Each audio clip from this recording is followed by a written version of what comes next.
కథ. ఒక చాకలి ముసలికి 5గురు కోడళ్ళున్నారు. ఆ చాకలిది ఆశ్వయుజ బహుళ అమావాస్య మొదలు కార్తీక బహుళ అమావాస్య వరకు తెల్లవారుజామునే లేచి ఏటిలో స్నానం చేసి దీపం పెట్టుకుంటుండేది.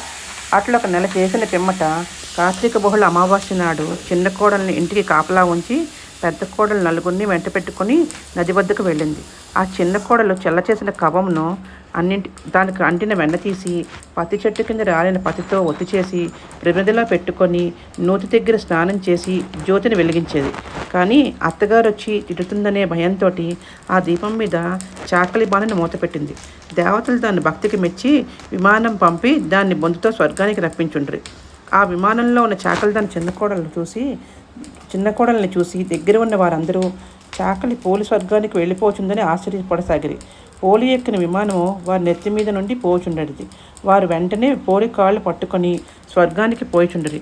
అది చూసిన విష్ణుదూతలు, ఈ పోలి అధిక భక్తితో జ్యోతిని వెలిగించింది కావున స్వర్గమునకు వచ్చింది, కానీ మీకు స్వర్గమునకు వచ్చే అదృష్టం లేదు, పొండి అని తోలివేసిరి. పోలిని బొందితో స్వర్గమునకు తీసుకుపోయిరి.